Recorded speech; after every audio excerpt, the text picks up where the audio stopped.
dizer primeiro que é uma honra poder compartilhar Ombrear com todos vocês, sempre aí a Márcia me convidando para falar um pouco do pouco que eu sei e do pouco que a gente enxerga. Eu queria já desde já deixar meu agradecimento ao professor Ricardo Felício, não só agradecer, mas como obrigado por todo o trabalho que ele tem feito, mas eu gostaria também de pedir a todos que entendam a importância do estudo do professor durante décadas, eu posso colocar, da vida dele, né, que foram mais de 20 anos trabalhando nisso e pesquisando isso. E o trabalho dele foi de suma importância para que nós chegássemos, talvez, até aqui, hoje. E sabe, professor, uma frase que um outro professor, que talvez você conheça também, ele sempre disse que vamos dizer assim, que um pouco de tolerância, eu não gosto muito dessa palavra, né? Mas a falta de vontade, a falta de firmeza na defesa da verdade é um serviço prestado à mentira. E o senhor tem prestado um ótimo serviço à verdade. Então, aqui, eu gostaria de deixar o meu muito obrigado por todos esses anos que o senhor tem trabalhado e que posso dizer para mim que me ajudou a chegar onde talvez eu possa contribuir com as outras pessoas que estão aqui. Sem delongas, eu quero trazer um pouco do aspecto prático e bem sucinto, nós já estamos alongando no tema, como que juridicamente tudo que foi dito aqui, principalmente na fala do professor Ricardo Felício com relação às agendas, como que isso é implementado no Brasil, pode ser implementado no Brasil e até que nível isso no futuro pode impactar ou não a nossa sobrevivência. Nós estamos falando de segurança alimentar, que é a frase final do professor quando ele trouxe a questão do alimento do próprio povo. Nós temos na Constituição Federal um artigo que estabelece, logo no seu artigo 5º, que é o artigo, vamos dizer, que são os nossos garantias, as nossas cláusulas pétreas, que elas deveriam ser pensadas no que há de melhor para o cidadão. E a gente sabe que isso não existe, o Estado não prepara nada de melhor para nós, mas ela traz a propriedade privada como um desses direitos, logo abaixo ela traz a função social da propriedade. E logo abaixo, nós temos uma questão envolvendo a supremacia do interesse público sobre o particular. Então, se nós pegarmos, nós vemos que a propriedade privada ela é mitigada por uma função social, ou seja, ela é condicionada à função social, e logo abaixo, independente da função social, existe uma supremacia do interesse público sobre o particular. É o que nós vemos hoje, basicamente, quando você vai passar uma linha de transmissão de energia. O Estado só decreta aonde vai passar, o que tiver embaixo tem que ser tirado, seja propriedade rural, seja residência, seja o que for, em razão da supremacia do interesse público sobre o particular. Quando a gente fala de indenização, porque aí o Estado, em tese, né, ele vai indenizar esse particular, nós vemos que são diversos os processos, para não dizer todos, diversos os processos que se discutem valor de indenização, porque isso é óbvio. A mesma parte que está pegando para si a propriedade é aquela que vai pagar. E por uma questão lógica, quem tem que pagar, se eu sou o julgador e ao mesmo tempo o inquisidor, vamos assim dizer, eu quero pagar menos para que eu reduza o meu custo. Então, a lógica já está toda errada quando a gente pensa num país nesse sentido. Basta ver que o Estado paga precatórios, né, e não paga indenização em dinheiro. Bom, entendido escrachado a supremacia do interesse público, como o interesse público está sempre na nossa vanguarda, eu quero fazer um leque aqui entre duas situações. Tá? Nós temos a iniciativa privada e nós temos o Estado. Essas duas entidades que existem na sociedade, elas são reguladas, de certa forma, por uma mão invisível, vamos dizer assim, a iniciativa privada, e o Estado por uma política de Estado. Quando nós falamos em medidas climáticas, controle populacional, medidas Agenda 2030, e nós colocamos ela no cenário da iniciativa privada, o que nós vemos? Nós tivemos aí aberto no Brasil o mercado de carbono voluntário. Tá? Então, nós estamos partindo da premissa do seguinte: o que o professor Ricardo Felício trouxe para nós, que são verdades científicas, né, que não há uma emergência climática, mas eles tentando emplacar essa urgência climática e uma oportunidade de ganhar dinheiro. Exatamente isso é o mercado de carbono, basicamente. É colocar a emergência climática como uma hipótese de vender ela como uma oportunidade de ganhar dinheiro, né? Que é um absurdo, mas tem muita gente que cai ainda nessa balela. E aí nós temos essa inclusão voluntária, que não é obrigatória, com força de lei pelo Estado. Quantos contratos de crédito de carbono vocês têm visto? Quase nulo, nada. Por quê? Porque não é imposto.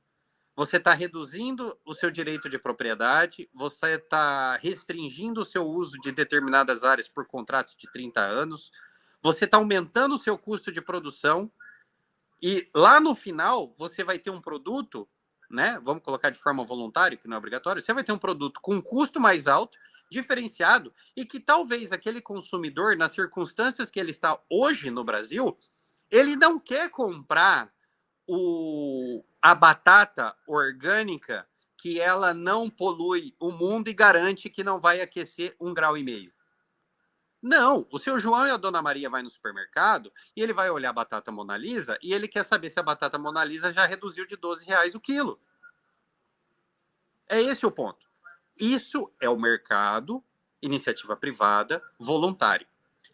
Quando o mercado se torna metacapitalista, que o mercado, as grandes empresas, enfim, deixa de lado essa questão simplesmente mercadológica, essa regra de mercado, e passa a atuar como um braço do Estado, o que nós já vemos hoje, por exemplo, grandes instituições financeiras, fundos de investimento, as grandes holdings controladoras da produção de alimento, de distribuição de alimentos do mundo, elas começam a adotar como políticas internas, essas condicionantes, não por força de lei, mas por regra de mercado, por exemplo, no aporte de recursos financeiros. Quem ainda não entendeu, todo produtor rural que está sentado nessa mesa vai entender agora.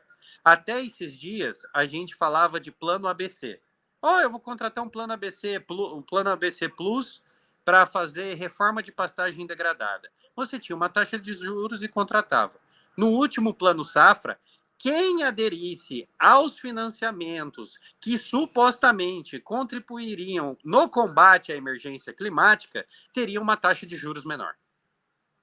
Eles já estão induzindo você a adotar condutas previamente estabelecidas com objetivos, problemas que eles mesmos criaram, como a doutora Juliana trouxe, problemas que eles mesmos criaram, né? Imaginário, mas está aí, né? Acontecendo, né? E eles estão vendendo a solução. Aí nós temos o Brasil fazendo rodada de negociação no mundo inteiro para captar recursos para combate à pastagem degradada. Nós temos bancos, instituições financeiras, fundos, países, fundos soberanos investindo dinheiro, supostamente, para resolver um problema climático. E qual é a vantagem? Eu vou te dar um juros menor. Eu estou comprando a agenda. Mas veja, isso também não funciona. Então, veja, nós estamos aqui transitando. Como que funciona a implementação da agenda? Nós tentamos pelo modo voluntário. Não colou. O consumidor vai escolher o que é melhor. Não colou. Por que não colou? Porque o consumidor olha preço. Não olha só se aquele produto vai salvar o mundo. Ele tem que olhar o bolso dele. Nós tentamos de forma semi-voluntária, condicionando a produção, que já está acontecendo. Nós estamos nessa fase onde, de certa forma, já se começou há um tempo no Brasil, desde 2006 para frente, com a moratória da soja, que é uma questão de aquisição de produtos de soja, de área de desmatamento, que, veja, até áreas novas de desmatamento, as grandes tradings não compram, porque você não pode desmatar novas áreas para salvar a Amazônia. Mesmo que a legislação do Brasil permita, você não consegue vender esse produto. Nós temos as questões do gado, o controle de rastreamento do gado, que já também é evitado para vir de áreas de desmatamento, mesmo que não seja. Veja, são condições comerciais que estão coagindo a produção brasileira, mas ainda não são condições impostas como política de Estado. Tá? Mas Se vocês acham, e aí agora eu vou pular para o terceiro ponto, para a gente não se alongar, se vocês acham que precisaria de um projeto de lei, tá, para começar a implementar essa agenda, vocês estão enganados. Porque a nossa Constituição, desde 88, ela já... Desde 88 não, é uma discussão que veio desde a Constituição de 1934, mas vamos dizer assim, em 88 até hoje, que é a Constituição que está vigente, ela já deixou um gatilho que permite questões envolvendo trabalhos, ou seja, relação entre patrão e empregados, as questões envolvendo meio ambiente e uso racional dos recursos do meio ambiente, e as questões envolvendo o bem-estar dos trabalhadores, para não entrar na questão da produtividade, tá? Bem-estar dos trabalhadores. Nós temos 3 cláusulas abertas. O que são cláusulas abertas? Que permitem interpretações um pouco mais amplas, tá? Para incluir novas temáticas. Voluntário não colou. Semi-voluntário também não deu muito certo. O Estado pode começar a coagir? Pode. O projeto, por exemplo, de mercado de carbono é um dos projetos que não tem nada a ver com oportunidade comercial. O projeto de carbono, como está sendo vendido no Senado, Congresso, que é discutido como oportunidade, ele vem lá do Fórum Econômico Mundial. Deem um Google, é muito fácil. MyCarbon, M-Y-Carbon com N, WEF, World Economic Forum. Só isso.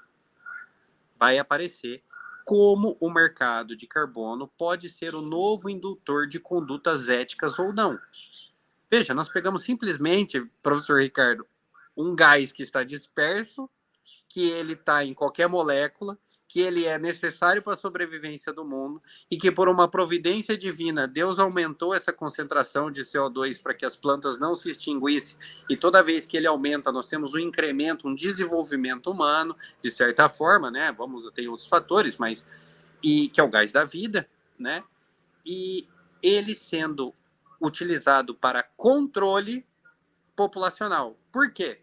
Porque se eu vou produzir uma carne que vai para a gôndola do supermercado, e nós já estamos falando em rastreabilidade bovina, em CAR, em MAP biomas, esse produto ele tem uma cadeia de rastreamento, onde você consegue saber onde o bezerro nasceu, aonde ele engordou, aonde ele morreu, aonde ele foi parar, o meio de transporte utilizado, e se eu tenho a métrica, pessoal, que o mercado de carbono nada mais do que formaliza uma métrica, quanto emite cada atividade, quanto mitiga cada atividade. Então, eu tenho uma métrica para saber quanto aquele produto final, que é a sua embalagem da picanha, da sua carne no supermercado, ela produziu de CO2.